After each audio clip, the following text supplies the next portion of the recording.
One benefit is that it provides flexibility. It provides flexibility in cases which would otherwise have no sort of result. So, for example, judges can use rules such as the Golden Rule, Mischief Rule, and in the case of Royal College of Nursing, the DHSS, and the Purposive Rule in order to avoid these results. This can be also seen in a case such as BRB Harrington, which overruled A.T. Dunbreck, I think, and RVR, which was about the right to rape, and where it was found that a man could not be guilty of rape his wife. Judges are able to devote time to cases, situations which Parliament will not allow for. In R.V. Savage is an example of where the courts have been active in developing the law, but Parliament have failed to have time to sort out non-fatal offences against the person.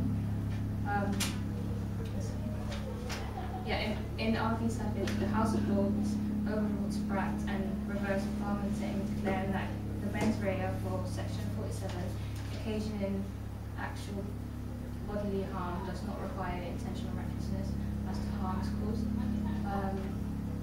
Another example is where the Law Commission's report has suggested that non-fatal offences against a person need to be revised and have time to develop the law to fit modern society, but it is judges that can deal with the problems which Parliament cannot fix.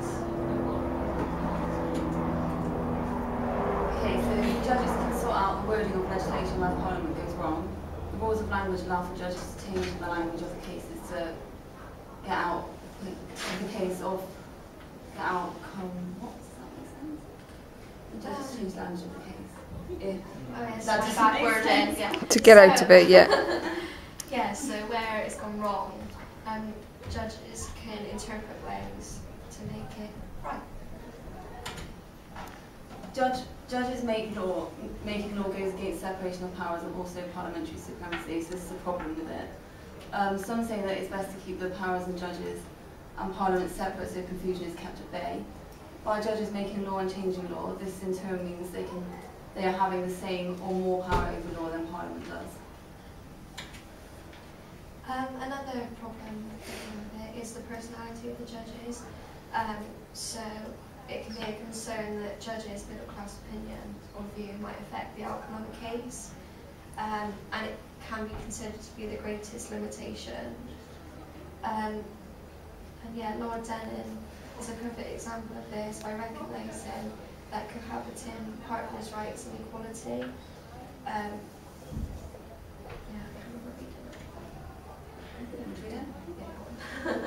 Despite this, the dangers of too much judicial legislation can be shown by Denning, as he came up with controversial and racist statements. This is not a view that lawmakers should take. It can be a concern that a judge's middle-class view can affect outcomes of cases.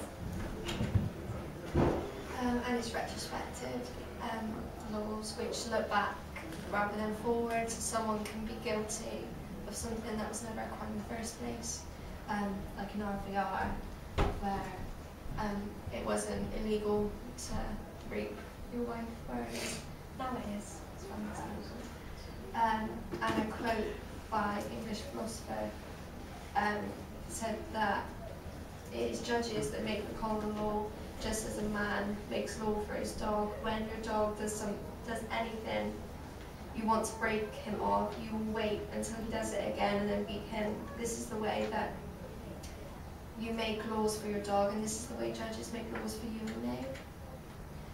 And judges can make decisions on limited information, so just on case facts, not necessarily on real life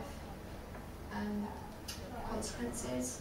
And case law was made in haste without regard for wider implications. And courts commonly give decisions on the spot and rarely take time for consideration. An example of this is Morgan v. and it was held that due to limited information, the decision should be left to Parliament. Okay.